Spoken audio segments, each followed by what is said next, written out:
found many of the statements that President Ahmadinejad made, particularly those directed at Israel, to be appalling. And frankly, many in the West look at your speech in Geneva and they wonder whether you really do want a better relationship with the West. When you deny that there was a Holocaust, when it's an established historical fact, they believe that you're not showing respect for the West and the beliefs of the West. When I was talking against the Zionist regime in the racism conference, the first proviso for a successful talks would be to give the other party the freedom to speak. Mr. Obama has the right to have his own opinion. Obviously, he is ready to express his points of view. But the Geneva conference had been organized to combat racism, to oppose racism. My point of view is that the Zionist regime is the manifestation of racism. Yet when you speak at that conference, Western diplomats walk out. Even the UN Secretary General condemns your remarks. That's fine, that's fine. They're free to have their own points of view. Why do they want to deny me my ideas? Yeah, why do you persist in questioning the Holocaust even when it's established as an historical fact, and even when politicians here in Iran worry that that kind of talk isolates Iran? And I'm going to talk about that as well. Don't be hasty. I have posed two questions over Holocaust. My first question was, if the Holocaust happened, where did it take place? In Europe. Why should they make amends in Palestine? The Palestinian people had no role to play in the Holocaust. They had no role, for that matter, in the Second World War. Racism happened in Europe. Amends are made in Palestine? My second question about the Holocaust. If this is indeed a historical event, why do they want to turn it into a holy thing? And nobody should be allowed to ask any questions about that. Nobody study it, research it, permitted to research it. Why? It's the most studied historical event in history. This is a historical, documented event. Why do Western states show so much sensitivity towards a historical event? Let's talk about what's happening. The lid to be taken off. Let's talk about what's happening right now. I am asking them to permit studies. President Obama has appointed Senator George Mitchell to help negotiate a peace between Israel and Palestine. Do you support that effort?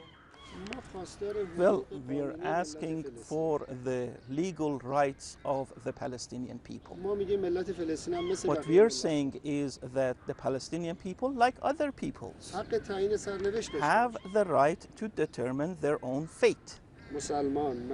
Muslims, Christians, and Jews alike. They should allow them to engage in elections, free elections, and a free referendum to determine for themselves their own fate. We must not repeat the mistakes of the past. Do you believe President Obama's new effort is repeating the mistakes of the past? Well, I am yet to have a clear idea about Mr. Obama's Palestinian policy.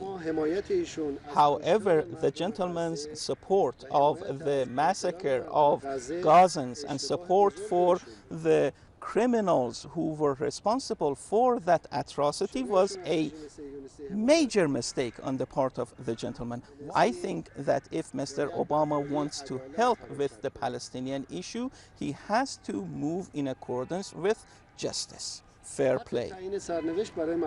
And also, again, I'm calling for the right for the Palestinians to determine their own fate. If the Palestinian people negotiate an agreement with Israel and the Palestinian people vote and support that agreement, a two-state solution, will Iran support it? Nobody should interfere. Allow the Palestinian people to decide for themselves whatever they decide. That's all I'm asking. So if they choose a two-state the right solution, of sign all an agreement with human Israel, beings. that's fine. Well, what we are saying is that you and us should not determine the course of things beforehand. Allow the Palestinian people to make their own decisions. But if they choose a two-state solution, if they choose to recognize Israel's existence, Iran will as well? Let me approach this from another perspective. If the Palestinian people decide that the Zionist regime needs to leave all Palestinian lands, would the American administration accept their decision? I'll ask them, but I'm asking you, if they willing decide to to say accept Israel this should Palestinian exist and they point of sign an view? agreement with Israel, would Iran support that? Can I ask you questions as well? I'm not part of the American government. I'll put that Palestinian question to the American government, but I have a question for you as president of Iran. That's fine. If the Palestinians sign an agreement with Israel, will Iran support it? Whatever decision they take is fine with us. We're not going to determine anything. Whatever decision they take, we will support that. We think that this is the right of the Palestinian people. However, we fully expect other states to do so as well. The US administration, European governments, the right rather to determine their fate by the Palestinians should be respected by all of them. Let me ask you one final question. You're up for election in June 12th.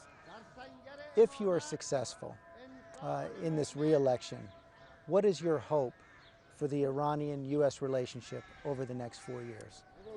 Well, Iran and US relations are dependent on the decision taken by the US administration.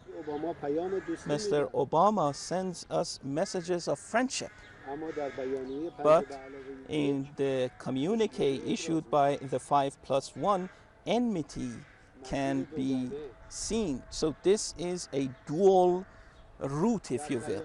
I have sent a message to Mr. Obama myself. We welcome change. We are praying to the Almighty for that. And we will help to bring change about. Mr. President, thank you very much for your time. Thank you, good luck, and please convey my regards to the American people.